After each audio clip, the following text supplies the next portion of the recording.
Welcome to the Hall Hotline. Honest conversations on faith, family, work, and the challenges that shape us. Because just as iron sharpens iron, life sharpens us. Stand firm. Answer the call. Live with purpose. All right. Good morning, party people. Well, I guess afternoon. It's 12:30 now. Afternoon. All right. So we are coming to you live from the world-renowned Hall Hotline podcast studio, also known as my upstairs game room, playroom, gym, my kids' volleyball court sometimes. Everybody's got to have a hobby somewhere. Exactly. So, it's funny. The last person I interviewed, my good friend Christy, she actually came to church on Tuesday night. I don't know if you got to meet her, but I kept telling her, I was like, you got to speak louder, got to speak louder. I don't think we're going to have that problem with this guy. So let me do, without further ado, make some introductions here. So this is my good friend Ryan. Ryan goes to Journey Church. So Ryan and I met last year in the fall. I think it was probably around September, October. Mm-hmm. So, hold on. Live radio.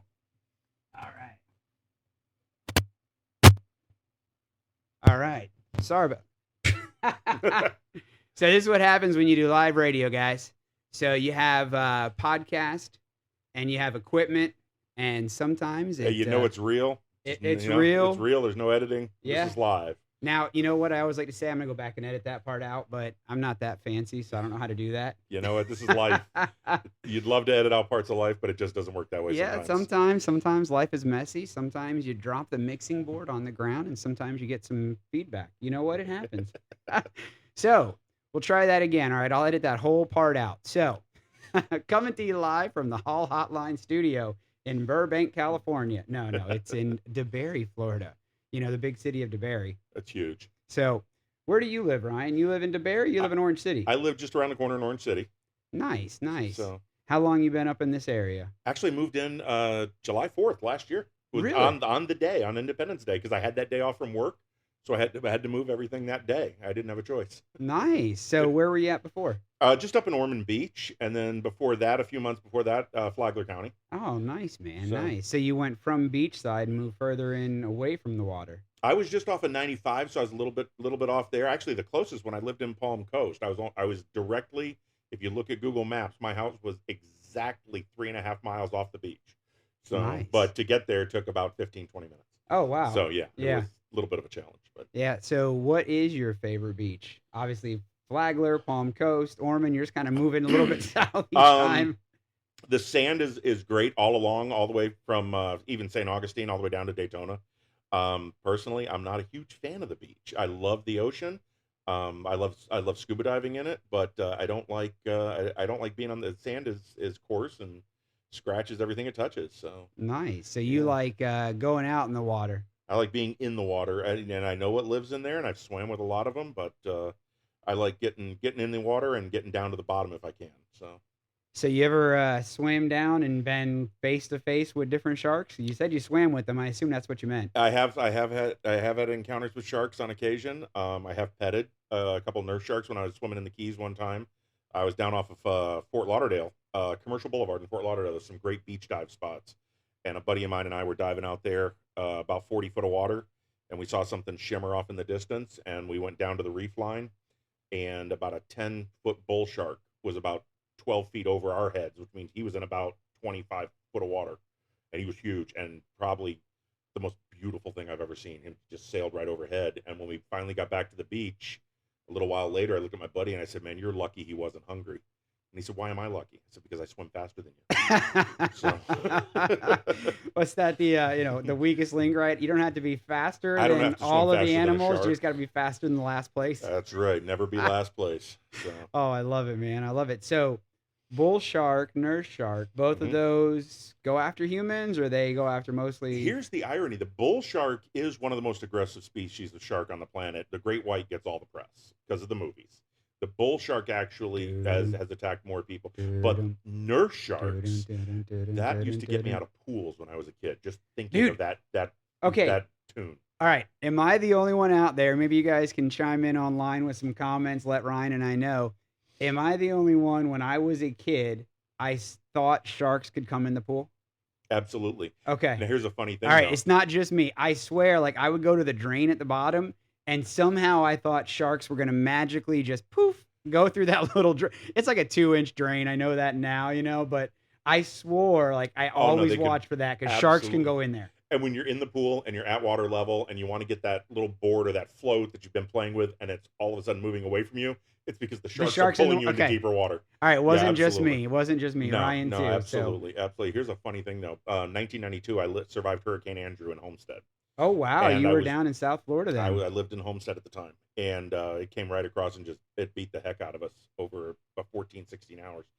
And a few days later, I was working with some guys cleaning out a pool. A tree had collapsed into a pool, and we're in there with chainsaws. We're standing in knee-deep water, and we're cutting branches, and all of a sudden something moved. Now, we figured it was just a log or something rolling, and real long story short, we pulled about a 5.5-foot nurse shark out of that swimming pool.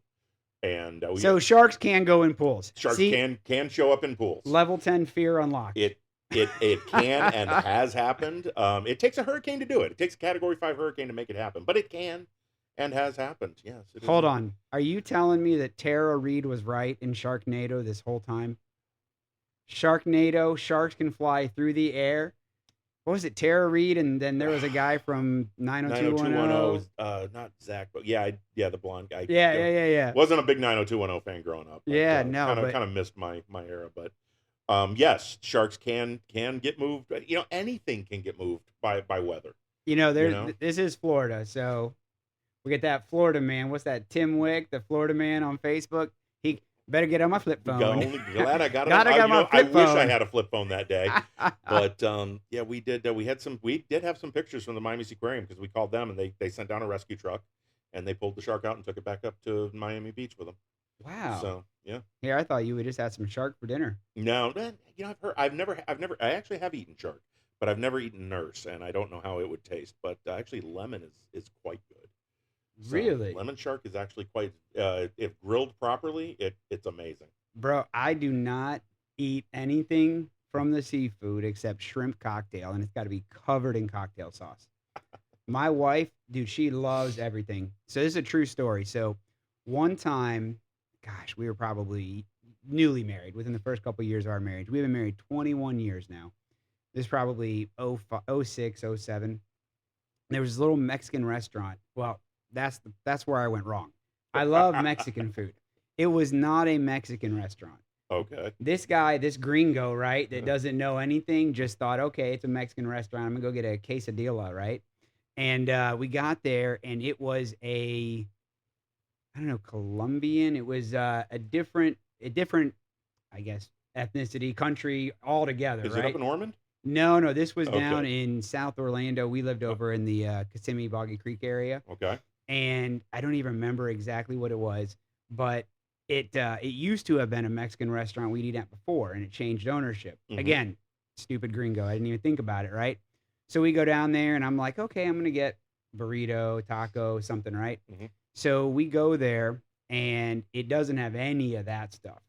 There is things on the menu. There are things that I'm just not even going to order, not even going to look at. It's disgusting. My wife loves all that crap. So I get a quarter chicken with white rice. Like that was the only thing on the menu that I was going to eat there. That's gringo food, man. And she gets something, and not your gringo food, yeah. And she gets something, I can't even remember the name of it, but it's like onomatopoeia or some weird word like that. Mm-hmm. And it basically translates, true story, to the ocean threw up on your plate. It's what it looked like. I don't remember what it means. But no, so she gets this plate, comes out. I mean, this thing is massive, right? And it's got like one of everything from the ocean. Right. It's got this little baby octopus, like just fully intact cooked octopus. Yep. And my wife's like, oh, and she bites into that thing, and I'm like, nope, I'm done here. And I left, true story, went to my truck, drove down the street to Wendy's, got a nice, beautiful breaded chicken sandwich, some French fries, came back, brought them in the restaurant, and ate that with her while she had her meal. True story. Courtney probably remembers that one. The reason I asked you Norman, not plugging, if there's a restaurant in Norman, it's a Peruvian restaurant, and they serve a grilled octopus that will absolutely knock your socks off. Well, it would knock my socks off because I'd be No, so my it's a little chewy. But uncle, I call him my uncle. We've been married 20 years now. Mm-hmm. Courtney's uncle Jim is married to Aunt Gio, who is from Peru. Okay. And they actually live 2 doors down that way. Awesome. And Aunt Gio, Peruvian woman, oh my gosh, she loves to cook. Woo! Now, see, this is a restaurant for an army, bro. This is a restaurant you guys would love because, and I'll let you know about it later on, but like I said, she could get the grilled octopus, and then you could get their steaks melt in your mouth. There you go. So you're all set. There you go. You know, it's a little bit for everybody. But you know, we live in Florida. We have access, literally, name the cuisine, it's somewhere within 10 miles. And it's authentic. Oh, yes. Oh, absolutely. Yeah. Oh, yeah. It was, years ago, I used to, when I lived in Fort Lauderdale area, we used to go out to Davie, which, in the day, Davie was basically a southern, I always refer to it as just a redneck horse town. Oh, Davie was all straight redneck back in the day. And I used to eat at an all-you-could-eat sushi buffet, so Japanese food, owned by a Puerto Rican family.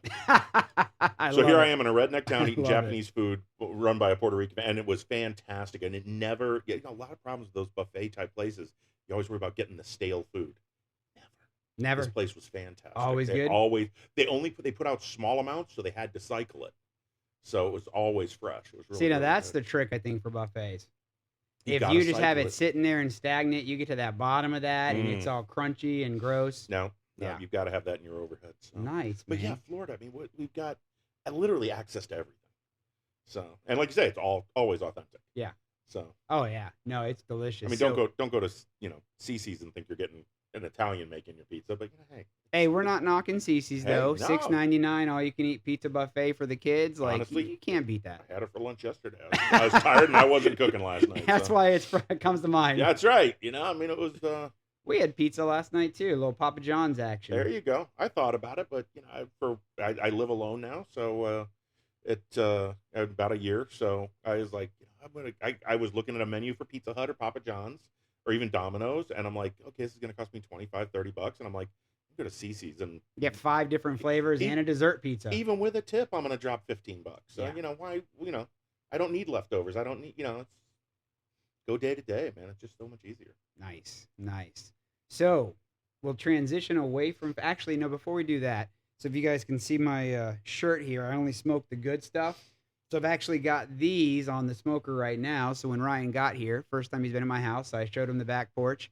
I currently have a 20-pound sirloin. So one of the things that I like to do is smoker how-to videos, and I post those online. So right now I've got a 20-pound sirloin. What I actually do is I smoke the whole sirloin, and then I'm going to go cut it into individual steaks and probably get a good 15, 18 1-pound steaks out of that. Mm-hmm. Man, and then I'll take those, throw it on the grill. So I don't know how you guys like to eat your steaks, but I prefer them the way God intended, which is medium rare or rare. He does not intend it to be well done. If you guys heard my podcast last week, we talked about burnt offerings. Those are a pleasing aroma to the Lord, but he's not eating that. He's eating it rare or medium rare. So anyway, so I got that thing on the smoker, going to be smoked for about 5-6 hours. Going to pull that off at about 115, 120 degrees. Then I'm going to flash it on the grill, each side to sear it, make it about 125, 130, perfect medium rare temperature. Mm-hmm. So, you know, we're talking about food. It is lunchtime. I guess that's where our heads go first.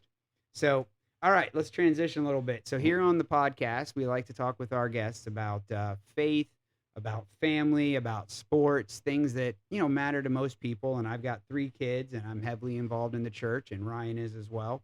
So you mentioned you moved about a year ago, or it was a year ago? July 1st, I'll be at my current location for a year.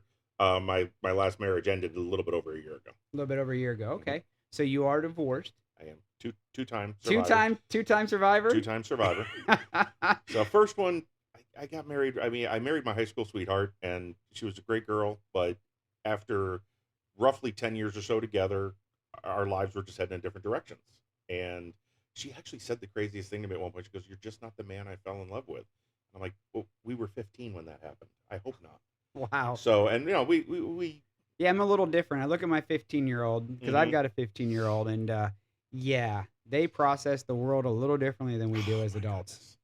So, but we as I said, I went through the hurricane, and we were married at that time, and we survived that together. And we moved around and tried to rebuild, and it just our lives just moved apart, and it just didn't work out. So that was my first, and then oh gosh, probably about 6-7 years later, I met my last wife. Hey, 6, 7. you know, it Shout out for happens. Tyler. Sorry. There you go. There you go.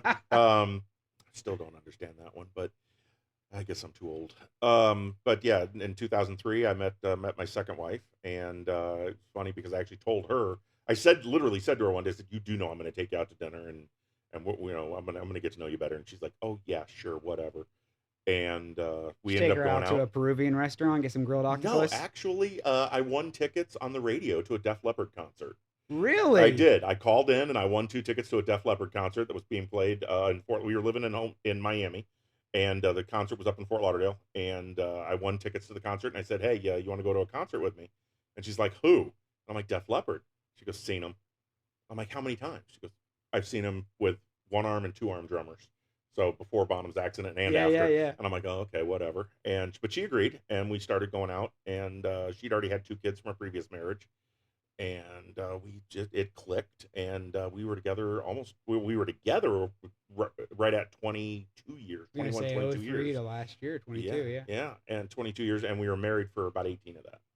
So, but we dated for a while, and we raised 2 beautiful kids. So no kids with your first wife. No kids with the first wife, and Okay. no biological kids with my second wife, but I do have a son and a daughter that I'm Okay. their dad. I mean, my daughter was 15 months old. My son was 3 turning 4. So those are my kids, and they Oh, they to this, absolutely. they still call me dad. For sure. So their biological father just bowed out of the picture. So Well, his loss, your gain. absolutely. So 15 and 3, 22. So they're 23 and 25, 24 and 26 My son now? will be 27 in a couple of weeks, and my daughter just turned 24 in February. That's awesome, man. So where are they at? Do they live here around town, or where are they located? My son is back in the States. He's been stationed in Italy for about the last 4.5, 5 years with the Military 173rd stationed? Airborne. Awesome. He was over in Vincenza. So he's in the Air Force. Airborne. Oh, Airborne okay. Army. Oh, Army. Gotcha, And he's gotcha. transitioning from Army to Florida Guard is his current goal, to become a helicopter mechanic, helicopter maintenance specialist. And my daughter is a nail technician at a shop in Ormond. Won't plug it. You can plug away. Go ahead. Plug your Super daughter. Nails in Ormond Beach. Go see Callista. Callista, Super Nails, Ormond Beach, people. You got to hook her up. We She- take care of people at the Hall Hotline. She is absolutely amazing. She is on TikTok, Callista Nails, and you can find her there and see some of her work, but she does absolutely amazing work. She Callista really with does. a C or a K? With a C. Okay. Mhm. So I actually worked for a company, the Kohler Company. You might have heard of them, world's largest kitchen and bath products. Yes. You know, little company. Just a small one there. And they had a luxury line that was called Callista with a K. Okay. And so that was all their high end. And I remember one time, gosh, I want to say, I think it was Matthew McConaughey. Gosh, this is 15 years ago. Like a $60,000 tub, right? It was copper or brass or something, and it was all handmade and hand distressed and scratched and beaten and roughed up and all that. And it was the most expensive tub that we sold. And I want to say it was McConaughey. He bought 2 of them as planters to put out, like, as you're coming up his front stoop or whatever. So big old bathtub size, like, planters for outside. I'm like, man, you can't hide money. No, that's wow. I mean, I'm sure when he saw him there with the flowers growing, he was all right. Oh, all I'm right, but all right. You know the best thing about high school chicks? What's As I that? get older, they stay the same age. Dazed and confused. I'll tell you, it's funny watching. For any of you guys that don't know, that wasn't any kind of reference other than a movie reference. Let me clarify real quick. If you haven't watched it, Dazed and Confused, that's a quintessential 90s movie, right? You got Varsity Blues, Dazed and Confused. So I started my middle child, Addison, she has started getting into 80s and 90s. So I guess that's kind of the big thing right now. I always like to say everything's cyclical, right? Sure. There's only so many different ways you can wear clothes. And so it's going to be the 70s trends, the 80s trends. Oh, bell bottoms have already come back and gone away, and they're on their way back again. Well, that's I blame Lainey Wilson for that. Mm-hmm. So Lainey Wilson, amazing, talented artist, but she started wearing bell bottoms every day. That's like her thing, and oh good Lord, she took off, and bell bottoms took off. And I think there's one other, Casey Musgraves. I think she wears bell bottoms too. Okay. The two of them with bell bottom country, man, now they're everywhere. But in fairness, I named my dog Lainey after her, so I guess I got to give it that. That works. But man, so 27, you said your daughter's 24, Mm-hmm. Callista, in the nail tech salon over in Ormond Beach. So guys, go visit that. Yep, super nails. Mm-hmm. So your ex-wife and you, how is that? You have any tips for our listeners at home? Because, we always have friends of the show who are either recently married or maybe struggling or recently divorced. What kind of tips can you give us for co-parenting?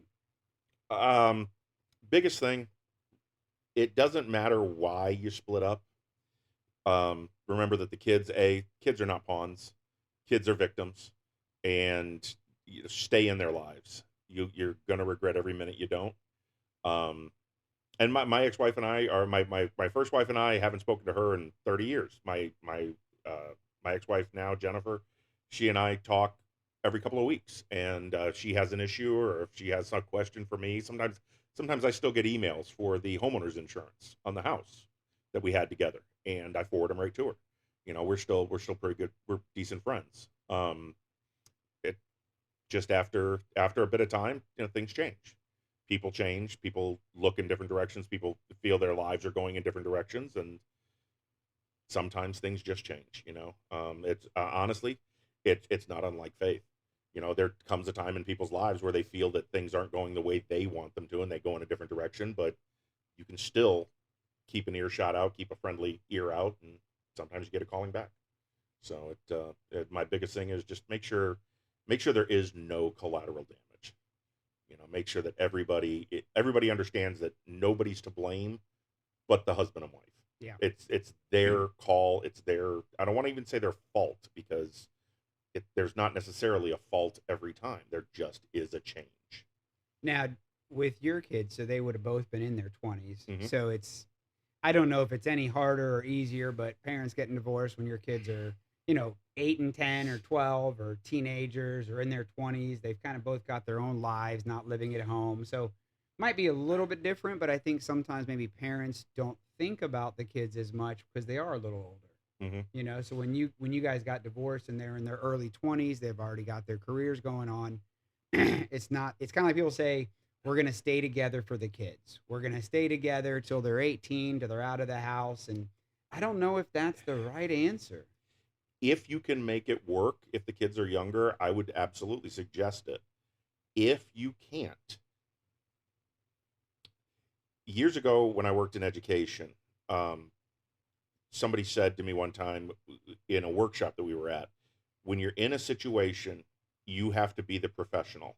Sometimes the professional thing to do is make the hard decision.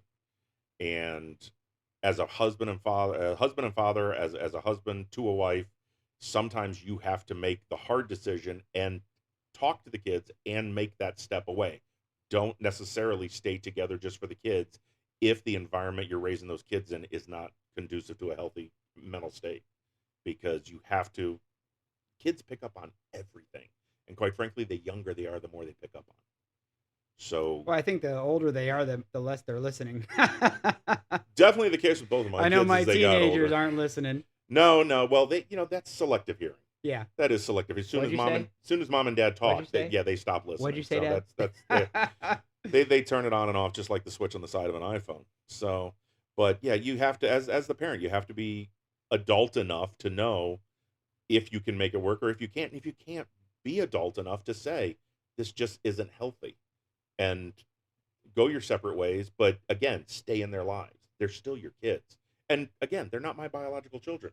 Those are still my children. Oh yeah, no, so, for sure. Absolutely. They know, and they know they can call me. I text them all the time. I call them frequently, and I always end with, I'm proud of you, and I am. I'm 100% proud of my kids. Absolutely. I'm proud of you. I love you, and I'm a phone call away. I don't care what time of day. It doesn't matter. And always, it just, and they know it, and you get the, yeah, I know. And I've been getting that since about Yeah, 12 or yeah, 13. yeah, I know. But, How was school today? Good. oh, Give me something better than good. Uh, fine. It was fine. What did you learn? Stuff. Math, history. You know, I have a profound respect for dentistry, because pulling teeth to get information is just absolutely ridiculous. Oh, I love it. Just pulling teeth to get information. Oh, I love it. You know, but you know, I do believe as a parent, and asking your kids, what did you do today? You know, not how was today. Fine. What did you do today? Stuff. Not good enough. Give me more than a one-word answer. Oh yeah, no, my So, kids, that I press them, I probe. So my background is in sales. mhm. So I've had some big companies I worked for that spent a lot of money on trainings for me. Obviously, unfortunately, I don't work at those companies anymore, but I still got the knowledge, and a little bit of it trickles out here and there. And raising teenagers, it helps to be a sales guy because Oh, I always do the probing questions. know how to So ask the right you questions. got to know how to get in. You don't want to give them a question that can be a one-word answer. You gotta probe. So rather than how was school today, I say, hey, tell me one thing you did in school today that was really great. Absolutely. Tell me something new that you learned today. Tell me something that was awful. Hey, what happened bad in school today? Tell me about it, and we can work through it together. So it's funny because my kids, and I don't know how your two kids are, if they're both like school, don't like school, but my oldest, school comes easy to her. She loves it. I don't ever have to press. I'm like, hey, what are you doing? She's like, homework. Wow, self-motivated. Then my middle one, oh good Lord, I need to be the dentist. Hey, how's it going to math today? I hate math. Really? Yeah, math's awful. I'm like, all right, well, you want to do some? No, I don't need to practice. Want to do some homework? Nope. I'm just gonna fail the test. I don't care. And I'm like, okay. And then my third one, my little guy, he's just like, math, math, math, all day long. Math, math, math. I'm gonna sing a song. Like Oh, in the car, hey dad, math questions, math questions. And mhm. that's all he wants to do. It's just last night, true story. So my little guy's 7, Addison is 14, and they're thick as thieves. And so she has told him that, of course, when they grow up, they're going to get a house together, and he can live there. She's going to be married and have kids, but she's going to get a 3-story house. He can have the 3rd story. And when her kids are in math and need help with homework, he's going to be their tutor. There you go. That's how he's paying rent, apparently. There you go. So this is how much she hates math. She has a hypothetical future made with a 3-story house that she pays for her brother to live there because he's going to do the math homework with her kids. You know what? But That's props how to your son. mine You know, works. always make yourself useful. Hey, he's And hustling, right? He's got free room and absolutely, board. yeah, absolutely. So I mean, that's, make yourself a commodity in the market, and you're always set. Yeah, You know. he says he wants to be like Elon Musk. He wants to be an astronaut scientist and go do science projects in outer space. And I was like, all right, shout out Elon. Let's maybe hook us up with a Cybertruck. We'll push that and There you drive go. around and teach him something about astronauts and robotics and all kinds of stuff. So There you go. Elon, if you're listening, shout out to Barry. My son wants to be like you. Just throwing that out there. Just put it. Yeah, you know what? I've often said, if you don't put hooks in the water, you never catch a fish. There you go. So you just have to. You gotta keep trying. Throw it Yeah. out there. You There never you- know what'll come back to you. So, speaking of hooks in the water, so you like to go out on the water, then dive in, had sharks floating Mhm. by you. Not for me. Nope. I have seen way too many shark things. We actually, last week, were just watching a viral shark videos on Hulu, and it was just all of the videos from the last 10 years that breach through the water. The shark gets that seal. Everybody knows that video. Oh yeah. And no, so you can keep your ocean videos with your sharks. Not for me. The sheer quantity of sharks in the water, like I saw some statistics that said something like 100 million sharks are killed a year or some stupid number, and I'm like, that means there's an infinite number beyond that Absolutely. that I have no idea about. Absolutely. No, 100 million, and you're not even denting It's the population. it was some ridiculous Yeah. number like that. And these things have been swimming around since, prehistoric dinosaur times. It's funny, in the movie Jaws back in the late 70s, they actually make a statement in there. We have no idea how old sharks really are, how old they can get, and we only guesstimate the age of sharks that science tags and captures today, they still really don't know. Dude, they have no clue. I am convinced. So I don't know. Have you ever heard of a Tennessee comedian, Nate Bargatze? Name's not familiar. Okay, so I don't know if he's up and coming or he's as big as he's gonna be, but I think the dude's hilarious. So he plays, and I don't know if it's just a shtick or not, but he plays this bumpkin from Tennessee that, oh, live audio. There's the dogs. So he's got several specials on Netflix, some stand-up routines all over YouTube. The guy I think is hilarious, and he talks about actually like carbon dating. He doesn't call it that, but he's like, all right, so do you think scientists really have any clue how old things are, or do they just make up numbers because they know that we have no way of figuring out if they're wrong? He's like, oh, that dung beetle is 5 million years old, and like, okay, you could have said 5 bajillion years. Like, I wouldn't have any way to know if you're right or wrong. I'm just like, okay, yeah, it's been around 60 billion years. Makes sense. Okay. They're unearthing things throughout the world every day, archaeological digs, whatnot. And it is hilarious that they come up with these numbers. Oh, this one's got it. This one predates this. This one predates that. How do you know for sure? Oh, carbon dating. Okay. Who did the dating? Did they all agree? Yeah. I think one guy just threw some spaghetti on the wall and saw what stuck and was like, dinosaurs were 140 million years ago. Sounds good. Right. Meanwhile, sharks are dinosaurs swimming around in the water. Absolutely. I mean, alligators. Some of these things haven't changed. Oh, they've gotten smaller over the years. How do you know?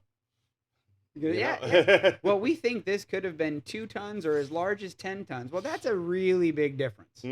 That's a motorcycle, Honda Civic, dump truck. Like, different size animals. I mean, we found fossils of just talking about sharks, of a shark that's known as the megalodon, and it's been in several movies and whatnot. We found teeth that are literally the size of my hand, and they guesstimate based on current sharks that are similar breed designs, like the great white, that 1 inch of shark can equal up to 10 feet, or 1 inch of tooth equals 10 feet of shark. They find these 6-7 inch teeth. So they're thinking 60, 70 foot. You're talking about a shark the size of a semi-truck. Semi-truck of the sleeper cab is about 70 feet long. Yeah. So I know, because I used to drive one. Yeah. And but they're talking about a shark that is literally the size of a semi-truck swimming through the water. Now, no, would not feel comfortable being around something like that.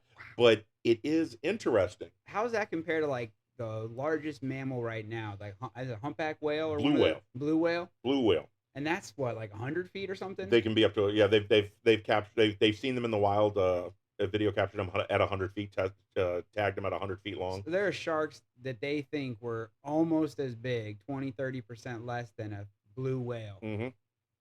No, I'm not going near that shark. But here's an interesting thing: the biblical story of Jonah swallowed by a fish. I was just thinking of Jonah.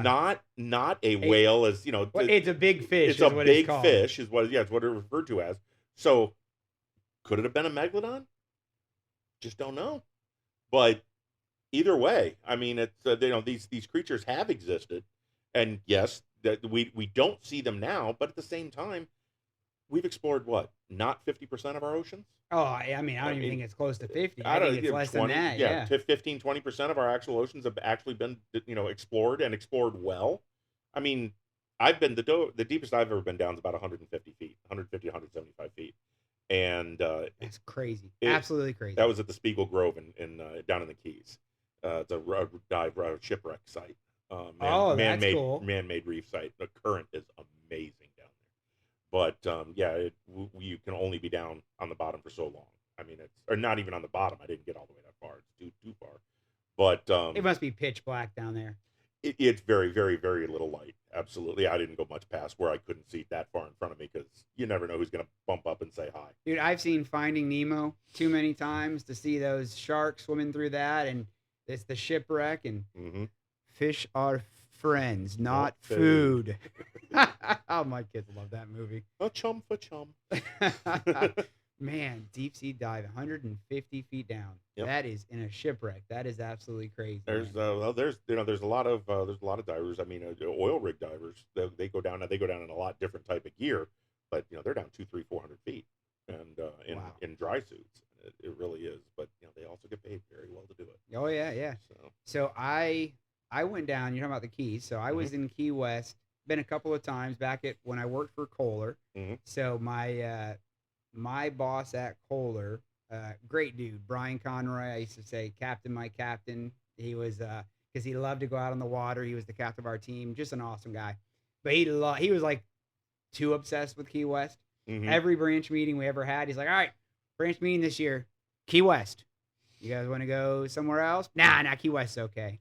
I'm like, Key West is all right, we've been there, 7 times in a row. Let's switch it up here, right? No, we're going to Key West. So we would always have during our branch meeting, one day would be an afternoon group outing, like thank you event for all the hard work, that kind of stuff.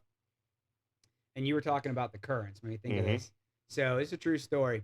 The strongest currents I've ever been in. So back, you wouldn't know it to look at me now, but back in the day, I used to actually work out a lot more. And I used to do triathlons. I was triathlete. So this was around the time when I was really a strong swimmer and swimming a lot for tries. And so we go down to the Keys, and about 10, 15 of us go on a little kayak paddle board around the Keys tour. And you get to one point where you're past the tip of Florida, and the streams and currents are alternating. So one's coming this way, one's coming that way. Right. And if you get out far enough, so a few of us actually would drop something, or one guy dropped his oar in the water, and I actually lost my balance on the paddleboard and went in. It took me 20 minutes to catch my paddleboard because the currents, it was just it was crazy. And it was everything I could do to get back on that darn paddleboard. I don't even know if I found the oar. Like, that thing's probably still swimming in the Atlantic somewhere. But so that was my fun current trip in Key West, and I won't be paddleboarding. Frankly, I won't be paddleboarding again. It's too much of a workout, and I'm not trying to be the king of exercise. Yeah. But next time I'll do the kayak maybe, or maybe I'll have somebody, tow me behind in a little tugboat. But dude, those currents down there are no joke. No, you definitely got to be careful. That's one thing I love about the St. Johns River. It's not even a half a mile an hour. Yeah, maybe a quarter it's mile. placid. You can just float. But you can current it. You can just sit and chill and hang out and enjoy the scenery, enjoy the nature of it, enjoy the manatees when they're around. Or you can paddle it, but even getting back up is no big deal. Yeah. A couple good strokes on a paddle, and we're moving along pretty good. We actually saw some manatees. So what are we in, May now? After spring break, March, beginning of April. So good friends of ours on Addison's volleyball team. She has a little girl named Grayson that's one of her best friends on the team. And Grayson's parents, Sarah and Steve, great people. They live over in the New Smyrna, Edgewater, over their area. They actually own a boat company. So they manufacture. So Steve grew up, his dad was a big rig, big shot CEO kind of level with Boston Whaler. So he's just got it in his blood. And Solace Boats, Solace, got a little accent over the A. I don't know how to pronounce it. So Sarah, if you're watching, shout out, correct me if I'm wrong, Solace Boats. I've only known you long enough. I should know how to say your company, but my bad. But anyway, so they took us out on their boat. They have a new prototype boat out, 40-something footer. Oh, man, beautiful time. We were hitting 70, 75 miles an hour, just flying down there. And there was manatee, there were dolphins. So just coming up right, up to the side. It was awesome. It was a good time. When you live down in Florida, like you said, we've got the seafood, we've got everything, but we've got all the wildlife. Absolutely. We've got rivers and streams, and all those people in California that are moving to Florida, it makes sense, right? You've got pretty in California, but come to Florida. We'll show you how it is. Actually, you know what? Maybe stay in California. No, I'm just kidding. Vacation here. Buy that second home. Give us some of that tax revenue, because we don't have any income tax here. So no, we don't. We need yours. I still never understand why my brother moved to South Carolina. They got state income tax on top of his federal. It just kills him every year. Yeah. No, it is. So, all right. We've talked about your family. We talked about the kids. Let's talk a little bit about the church now. So you go to Journey Church with me, which is in Orange City. Shout out Journey Church, Orange City. So we met last year in the fall at one of the community groups. So one of the things that I often talk about is the men's group that I lead right now at our church. Great group of guys. For anybody that's out there listening that is not connected, I would highly recommend that you get connected with the community group, whether it's a guys group, a couples group, or there's a singles group. If you're single, like my friend Ryan, single and ready to mingle. Actually, last week they had a single mom's breakfast to serve. They did. Were you there? Did you? No, I did not go to that one. I did not go to that one. But here's an interesting thing. We met in the community group, which was run by Tracy at the time. Yep. Tracy now runs her own women's group. You're running a men's group. I'm running the community group on Tuesday. I stayed with the community group.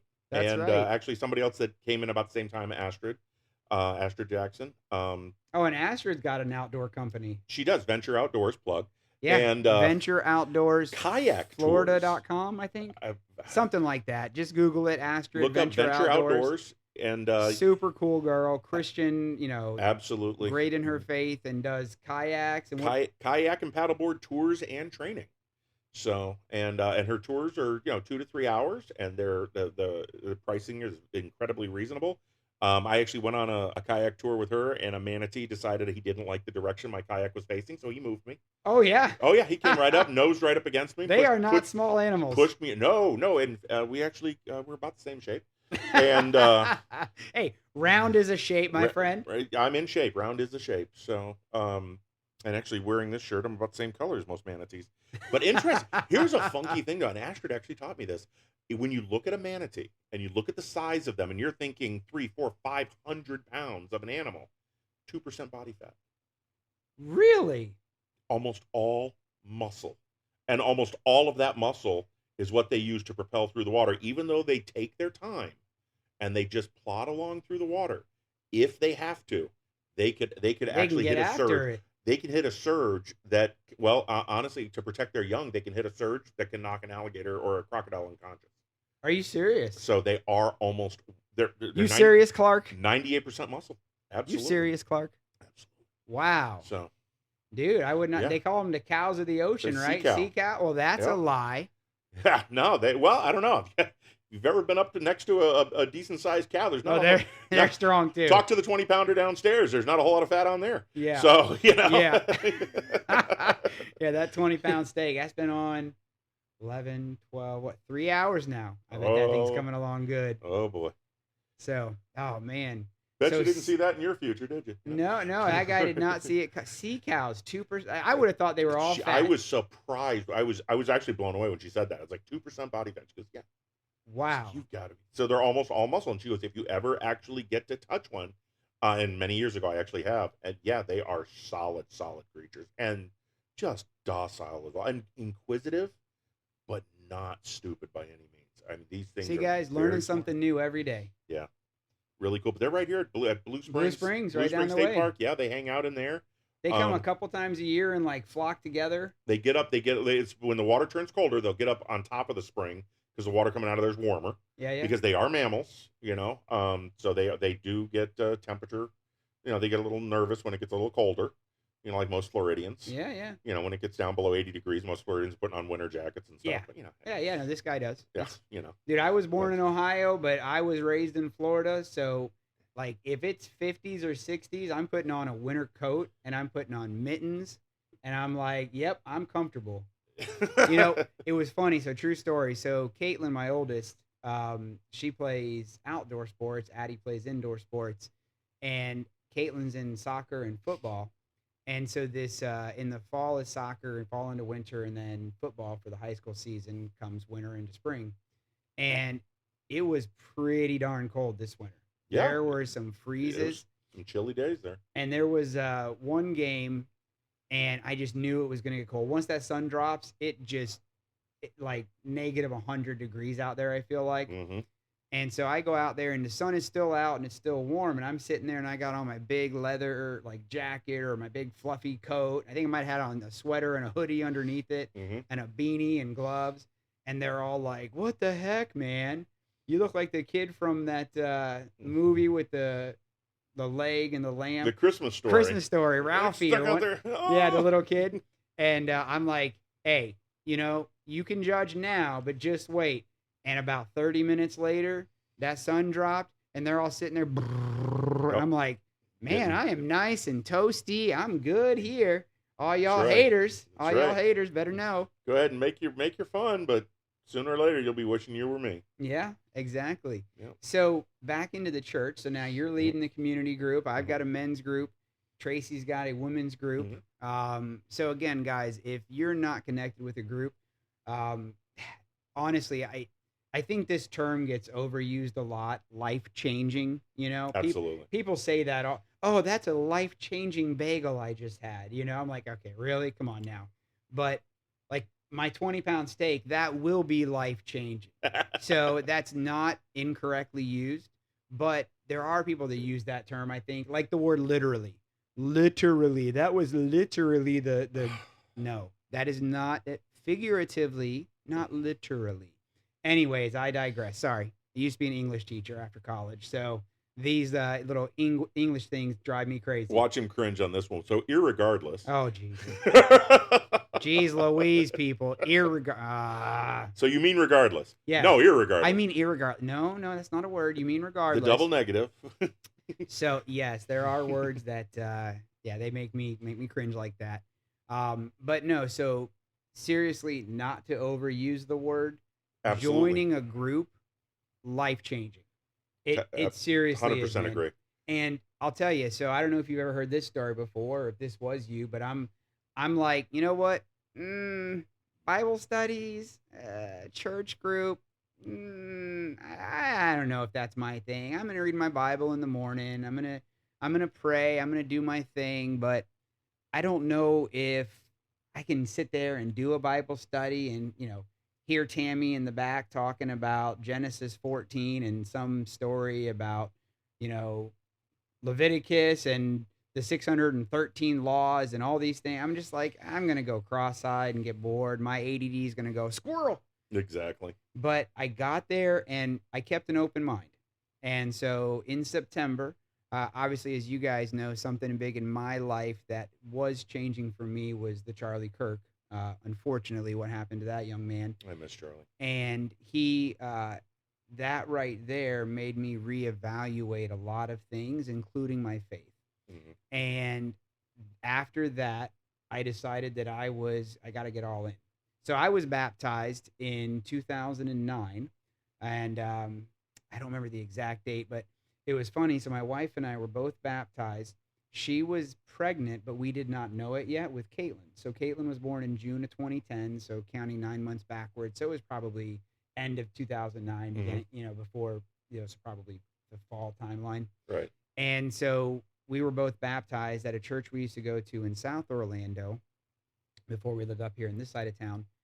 And you get baptized, you're all in for a moment. And then I don't know if you've ever had this, but your faith kind of, it does a little cycle, it does a little up and down. And sometimes you feel captivated by the Holy Spirit. You're all in, you're on Team Jesus. And then sometimes real life gets in the way and it's a week and you haven't read the Bible. Then it's a month and you haven't been to church for 6 weeks. And then all of a sudden you look and 3 years has passed. And that was me. We had our kids, 2010, 2012, 2018. We were on again, off again, going to church, not going to church. We got sporting events on weekends. We got travel. We got work, so on and so forth. And last year in September, I was like, no, man, that's it. And so I said, what can I do to help keep me motivated, keep me grounded in my faith? And at church, they were talking about community groups and Next Steps program. And so I said, all right, I'm just going to go check out a community group, see what it's like. And so I went there, and honestly, it just felt right. It just clicked the very first day, and I got to meet great people like yourself, like Tracy, like a bunch of friends of ours that go to church there. And Tracy actually wants to come on and do a podcast. I think that'll be a fun episode. Tracy has personality for days. Absolutely.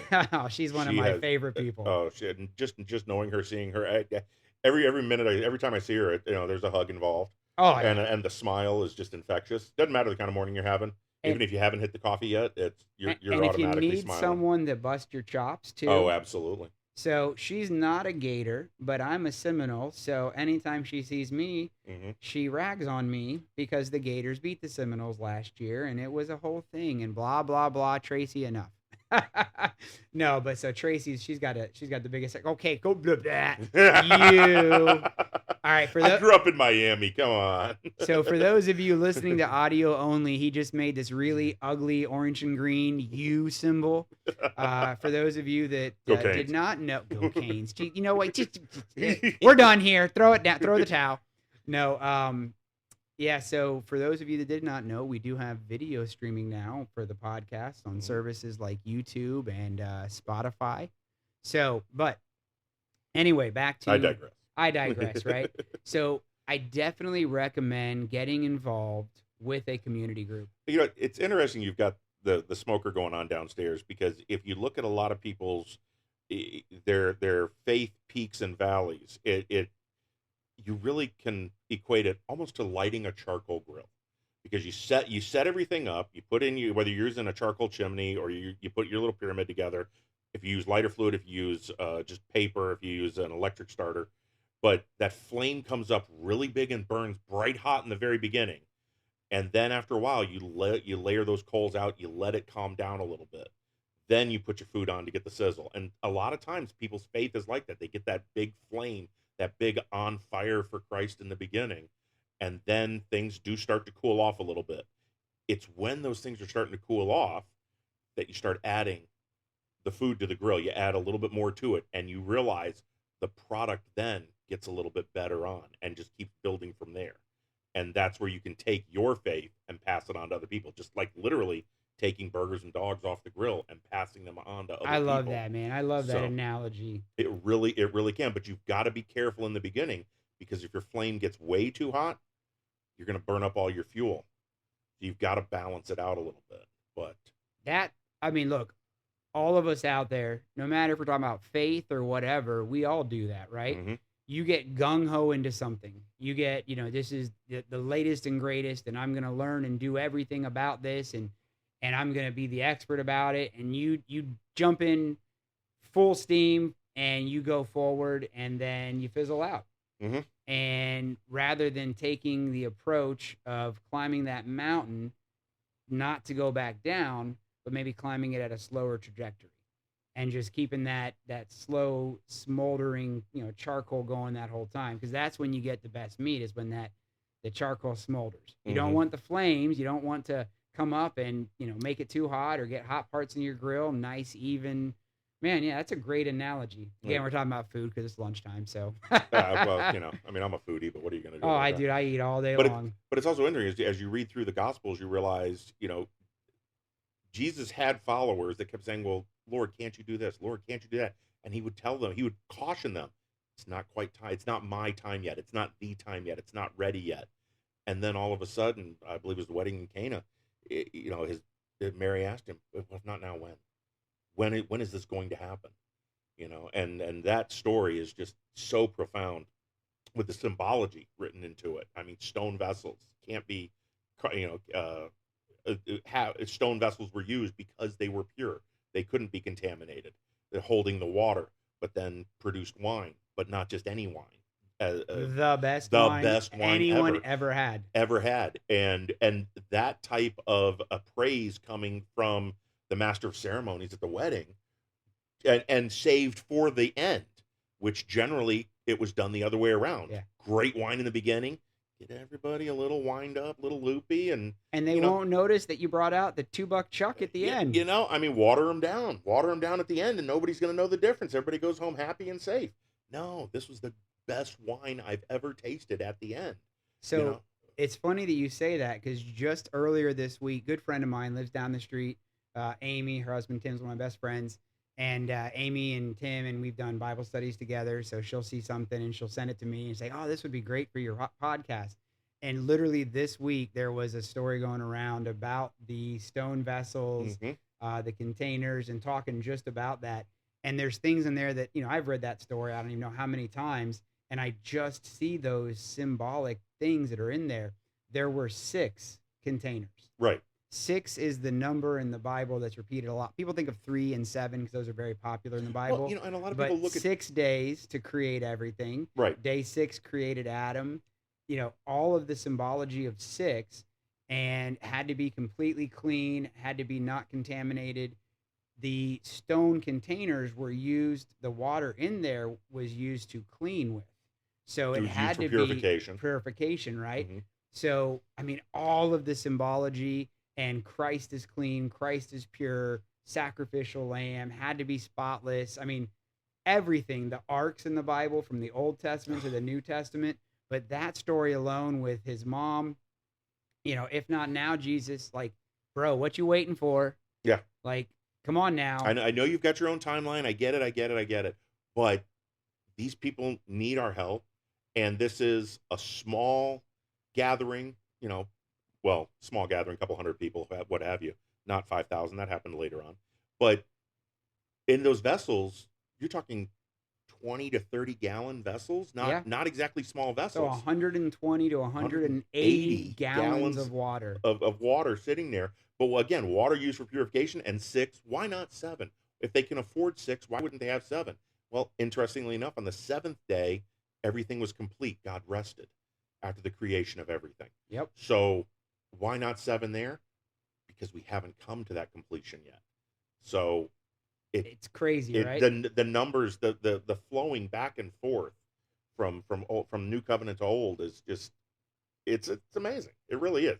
It's something to be on, and that's something you can talk about and discuss and get other people's viewpoints of when you join these groups, whether it's the community group, whether it's a men's group, a women's group. And I've had people that have come to the community group saying, well, I want to keep coming to the community group because I don't just want to get a bunch of guys' perspective. I don't just want to get a bunch of, that's why we have it. Please come. Now, the community group design is to help you grow and then to move you into one of those groups. But actually, it's also to help you grow, maybe to lead one of those groups later on. So, that's where I got plucked out of. That's what we both had happen to us. We were voluntold, right? Yeah, absolutely. Voluntold, Tracy. Thank you, Tracy. Thank you, Tracy. Shout out.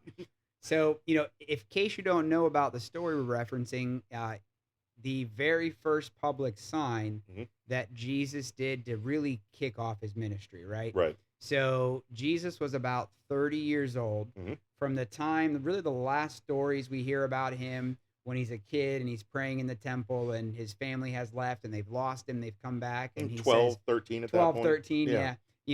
What about 18 years later. What'd you know, woman? I was at my father's house, right? In my father's house. And so then fast forward, 17, 18 years that we don't really have a lot of written history on. And then that's how he kicks it off. That was his first of 7 public signs that he did. It was 7 or something like that. And it's funny because it matches Elijah with 7 signs. And then Elisha, the S, not the J. Right. He prayed to take over when Elijah, before he passed away, and he, anointed Elisha to take it over. And he prayed for the Lord to make him twice as many good works or twice as much as Elijah. And he performed 14 signs.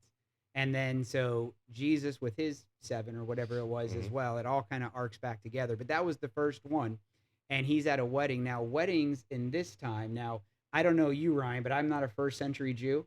I don't know. Okay, no. Not a first century Jew. Okay. No, I'm old, but I'm not quite that old. Okay, yeah. So in that time, weddings lasted for days. Right. They were not like today where you go do a little chicken dance, a little car wash, and then hugs and kisses, do your dollar dance, and then get out of there, right? Right. Get in, get out. They were days long. So you would typically serve, like you said earlier, your best wine ahead of time because then everybody's good and feeling good, the wine's flowing, and then you bring in that $2 chuck. Right. Now, when they ran out of all of their quote unquote good stuff, Jesus's mom came to him and said that, like, come on, bro, it's time to step it up, right? And so he turned the water into wine, 120 to 180 gallons. Which very significant because you have to understand he didn't need to make that much.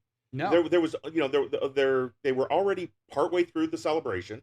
They really only needed to do enough to top off the wedding festival and to satisfy the people that were going to be there for another, day and a half maybe. But again, the symbolism of that alone, always more than enough. The abundance and the love and the Always. grace just overflows. Overflows, And that always was available. a literal. So that's using literally. That was a literal We could overflowing. actually say literally Correct. more than enough. And always available. If you were that one person at the back of the crowd who wanted one more glass, still today, Jesus will give you one more glass.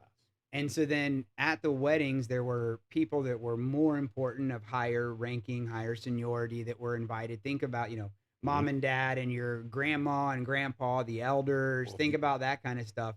And they came and they actually said to the host, to the, the father of the bride, if you will, and they said, wow, you, and I'm paraphrasing here, did not go cheap on us.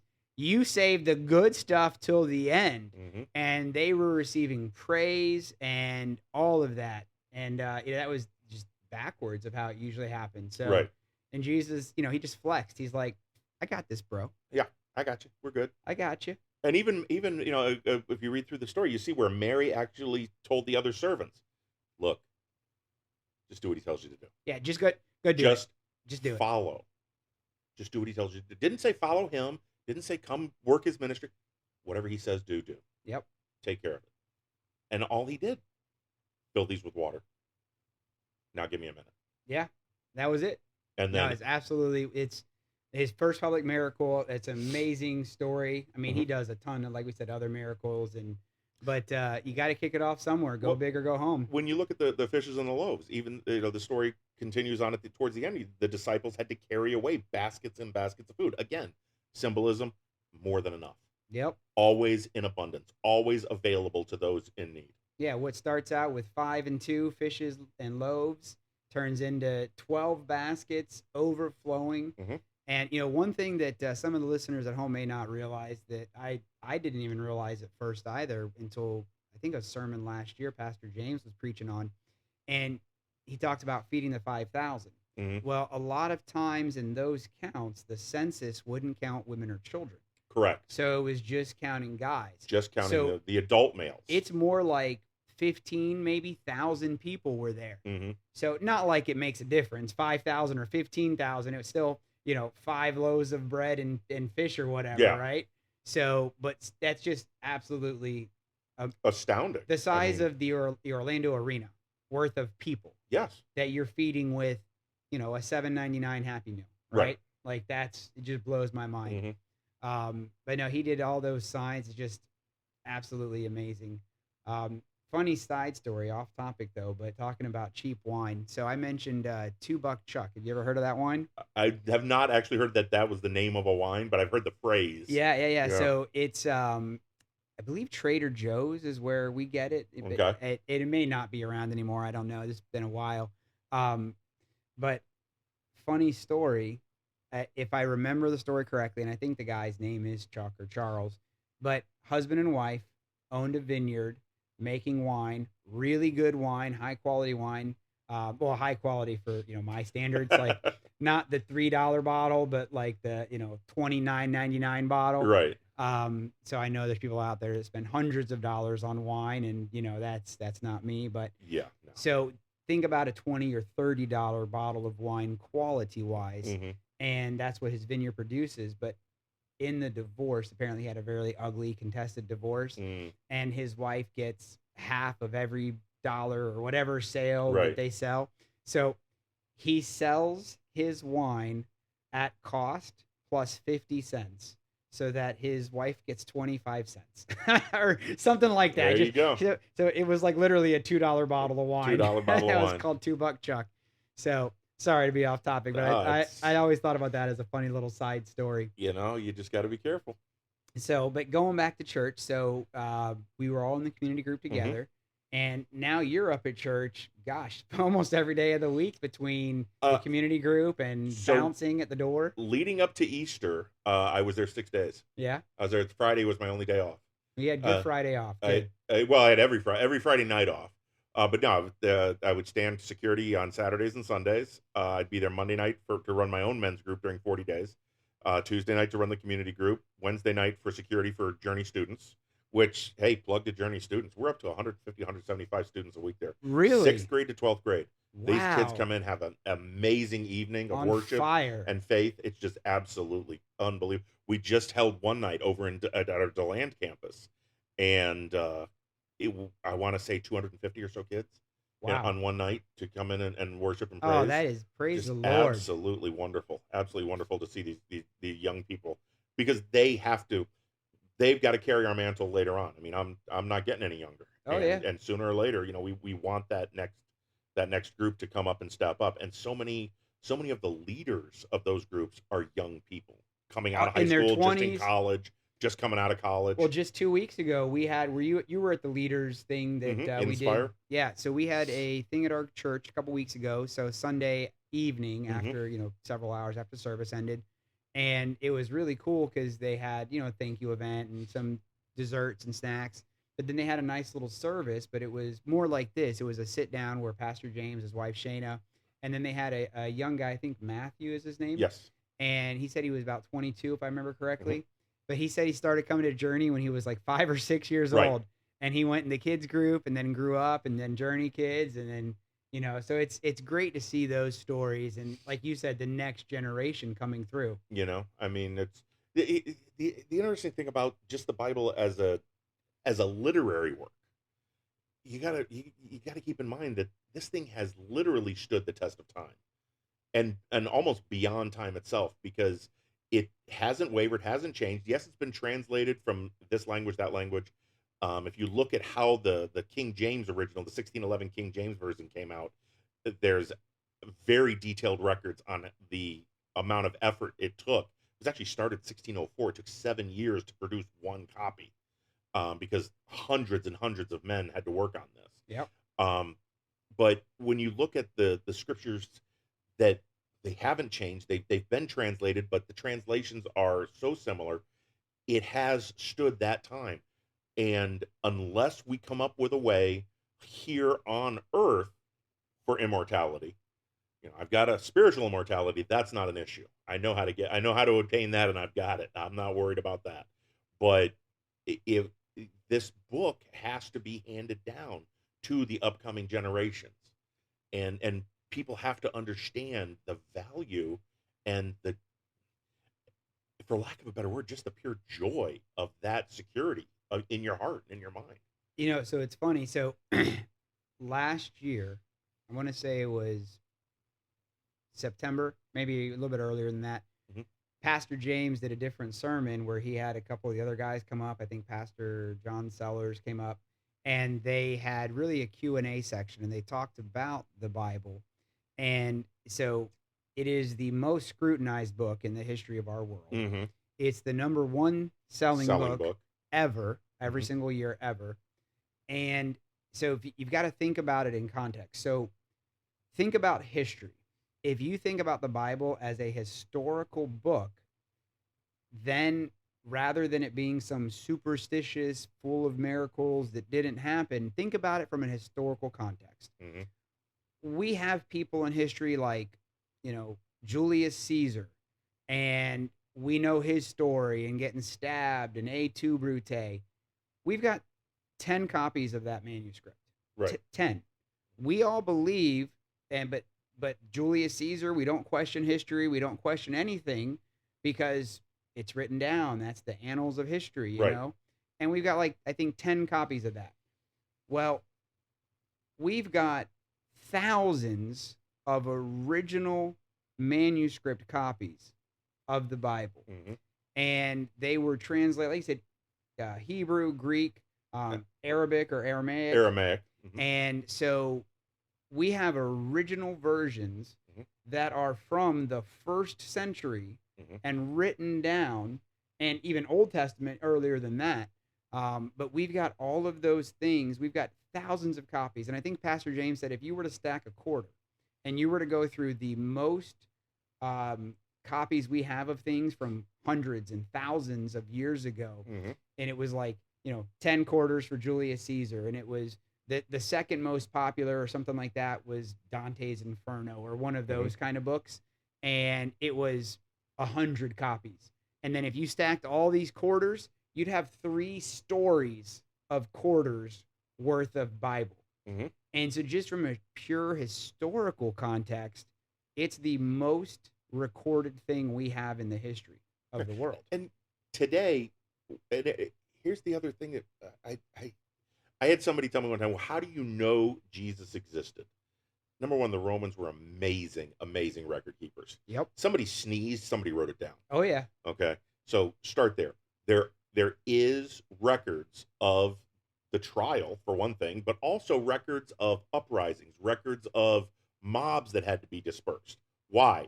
Because the Galilean, the Nazarene, was causing a ruckus in that part of the city. So these troops had to be dispatched. When those troops get dispatched, it gets written down. So there are historical records of it. But then you have the actual manuscripts of the Gospels being written, of the Old Testament being written. And again, 66 books, 40-something different authors, I want to say. Yeah. But correlations from literally beginning to end, Old Testament and New. It does whether you're looking Hebrew Bible, Old Testament, or if you're looking at the New Covenant, New Testament, correlations back and forth. This is how things have to happen in order for this to happen. Well, here it is in the New Testament. That's how it happened.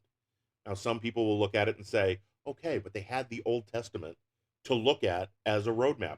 No, this is not IKEA. They do not give you a way to put the furniture together.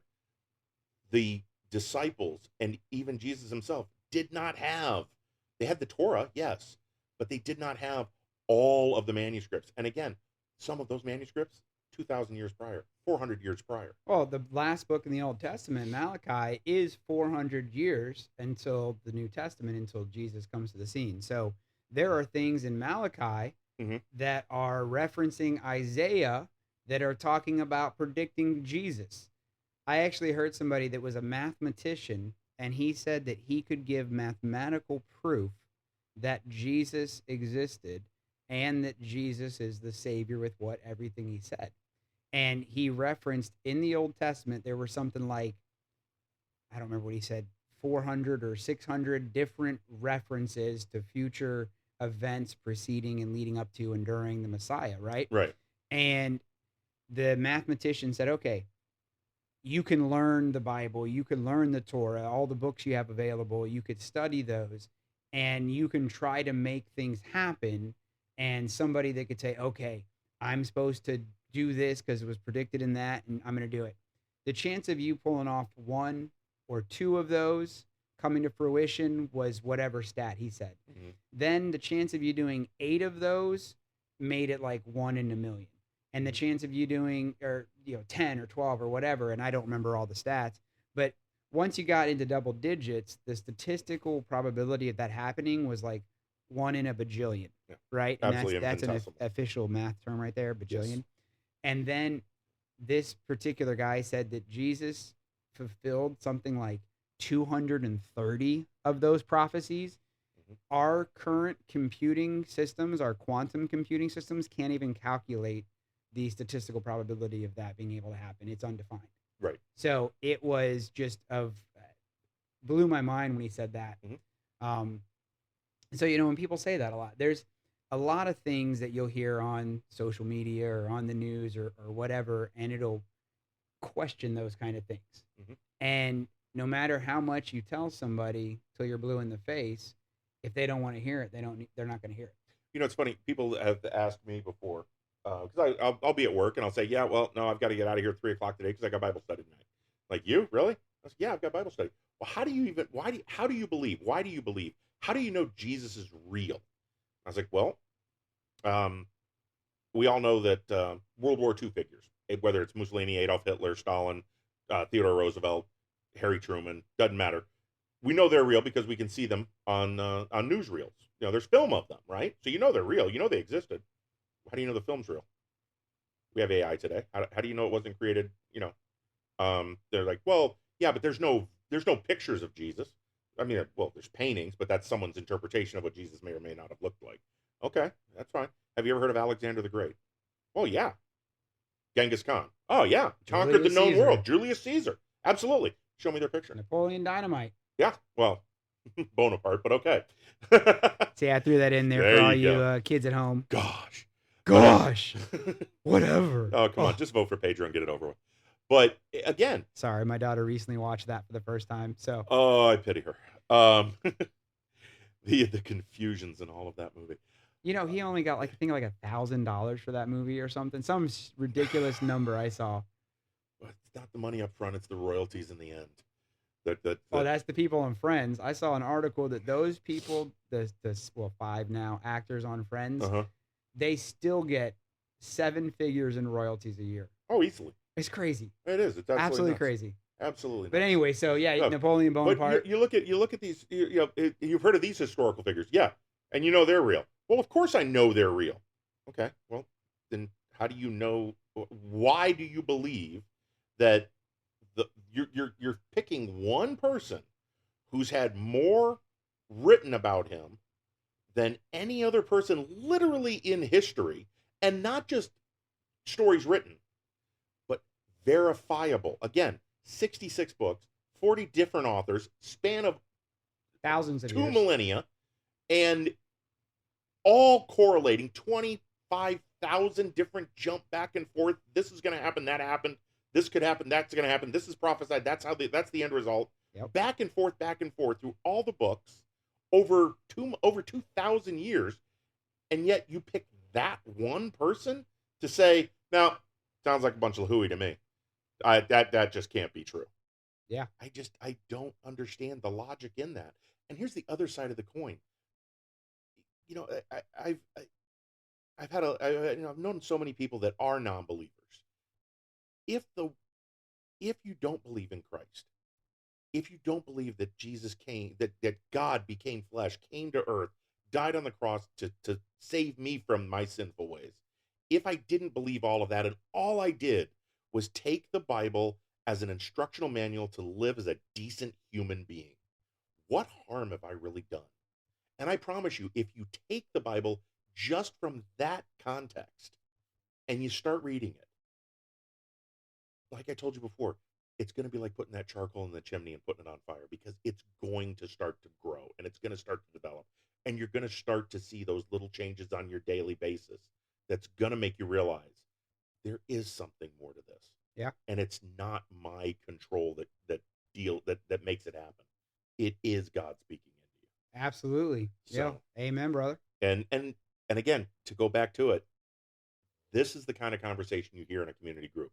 You get those differing points of view, you get those differing perspectives, and that's why those groups, those Bible studies can be so important to the growth, to your faith and your walk. And that's why they literally can be life-changing. Absolutely life-changing. They will be. Not every night, no. But we're asking, in community groups, our community group is 6:30 to 8 o'clock. An hour and a half once a week. Yeah. If you want to come to more than one, you're more than welcome. If you want to come in, learn how to lead one, we'll be grateful and we will help you along. But an hour, people spend more than an hour and a half a week doing everything else in their existence. You spend an hour and a half a day scrolling on social media reels. You get sucked in that little 8-second black hole, right? Mm-hmm. That TikTok rabbit hole, or the Facebook video rabbit hole, absolutely. And all of a sudden, an hour and a hal's gone by. It's not a sacrifice. It really isn't. To say that to sacrifice an hour and a half a week, it's not a sacrifice. It's a learning opportunity, and the prize, the reward at the end, can't be quantified in money, in anything. Yeah, it really can't. No, that's so true. Just the peace in your own. I promise you, take a Tuesday night, take a Wednesday night, or a Thursday night, Monday night, whatever night you want. Pick a group, come in, sit in the corner, be the fly on the wall. Don't open your mouth. You're gonna sleep better that night. Oh, I've had plenty of friends of mine, guys that I invited to the men's group, and some of them are like, it's not just for me. I'm like, bro, come try it out. Just sit there. Don't even say anything. If you don't want to talk, just sit in the corner and just listen and soak it in. And by week 2, week 3, they're all talking. They're talking about what's going on in their lives, with their wives, with their exes, with their kids, their jobs. I mean, I don't want to say that it's not a Bible study because everything is going back to what we're taught in Scripture. Mm-hmm. But there's a story in the Bible, and it's in a couple of different parts of the New Testament, a few of the Gospels. And so, for those that aren't familiar with it, Jesus was at Peter's house, and hundreds, if not thousands, of people came to him. This is during the first couple of years of his um, public testimony and teaching and all that. Mm-hmm. And so they were all coming. They wanted to see him, see the healer, see the Messiah, and everybody was crowded around. And one guy couldn't walk. He was paralyzed since birth. Mm-hmm. And he had his friends who said, no, you know what? We can't get through the front door. We can't get in, but if we can get you in front of Jesus, he's going to heal you. They actually carried him on a mat onto the roof of Peter's house, Mm-hmm. and they broke a hole in the roof of his house, and they lowered this quadriplegic, paralytic. Mm-hmm. They lowered him on his mat into the place so that Jesus could, and Jesus healed him. Mm-hmm. And so that, Peter's, it's funny when the different people tell the different versions of the story. You hear the version in Matthew, they leave out some of the details, but in different gospel, Peter was telling it, and I believe Mark is jotting it down, and that's the gospel, I want to say. But so it was Peter's house. So Right. you hear a different version in that story, and they say, man, it was my house. He broke a hole in my roof. Like, what are these fools doing, right? Right. And so they lower him down through the roof. Jesus heals him, and it's through his friend's faith that he gets healed. Through his, yes. And those are called your mat carriers, right? Mm-hmm. And so, and it's something Pastor Joby up in Jacksonville, I don't know if you listen to Pastor Joby Martin, but Church 1122, Mm-hmm. he calls them mat carriers, talks about your mat carriers a lot. You need that group of guys, that group of gals that's going to be your mat carriers that are going to pick you up when your legs stop working. That's what you get out of a community group. You get these friendships and these relationships that they become your mat carriers. And it's funny is when you start making changes in your life and you start going to church or you start going to men's group, maybe you give up the bottle, you put down the drink, and you start seeing who your friends are. Mm-hmm. And I've got friends that come to groups and they come to church, and they have friends that they don't talk to anymore, not for any reason, but their friends are stuck in their old ways. Right. And they aren't the mat carriers. You need the ones that are going to pick you up, keep you grounded, keep you motivated. And that's what I found in church, in the group of guys that I have in my community group. Mm-hmm. So, no, I think it's very important. Absolutely, for sure. And then, so at Journey Church, we take off over the summer for community groups. But Right. a lot of those groups transition into home groups, which are life groups. Right. And then we start back in the fall. So, but by all means, you don't have to wait till summer. If you want to get connected, go to your local church, go to Journey. And, I've got people that listen to this podcast in other countries, so they maybe can't go to a Journey group, but definitely It's only a short plane ride away. Yeah, it's just a hop skip over the pond, if you will. Come on over. We'll make room for you. Yeah, my brother-in-law, so they live in California, my sister and her husband, but he's from London. And so, it's just a hop over the pond and just head back here. So, but, well, I know we are getting long on time here. So for the rest of the week, Ryan's going to be here with us, and we are going to record the podcast episodes for the next few days. And we're going to do a Hidden Gospel and Songs week. So you guys know I try to do about one of those a month between songs, movies. I'm going to do TV shows. But today, so what do they call this in the production world? This is a teaser. This is a teaser. Make sure you listen for the next few days to hear Ryan help me host. We are going to talk about, what do we say, a little Bob Dylan. We got some Johnny Cash. Definitely some Johnny Cash. And, we'll touch back on Evanescence. That's what got you and I going on this. Yep. And just how so many songs out there in the world, you don't realize, you kind of sometimes just don't realize what you're listening to. Yeah. And how influential it could be in your life. And sometimes it takes a step back and a little different perspective on it. But there's so many songs out there that you just see them and hear influence. them in a different way. Mm-hmm. And then once you hear it, you can't unhear it, you know? Absolutely. So, all right. Well, that concludes today's episode of the Hall Hotline podcast. So our daily devotional is a couch conversation. I'll edit that out in post-editing. Don't worry. There is no A post-editing. little sofa soliloquy here. But, Look at that. He likes the alliteration. I told you guys. That makes this old English teacher's heart proud, right? All right. Well, thank you for listening today, guys. And as you know, I always like to close. Here at the Hall Hotline, we stand firm, we answer the call, and we walk humbly with the Lord. Well, I appreciate you guys listening today. All right. Stay tuned for tomorrow. We'll be right back. Thank you for spending time with us today. If this conversation inspired, encouraged, or challenged you, share it with someone who loves Jesus and someone who doesn't yet. If you've enjoyed the show, please take a moment to leave us a 5-star review. Remember, stand firm in the truth and answer the phone when God calls.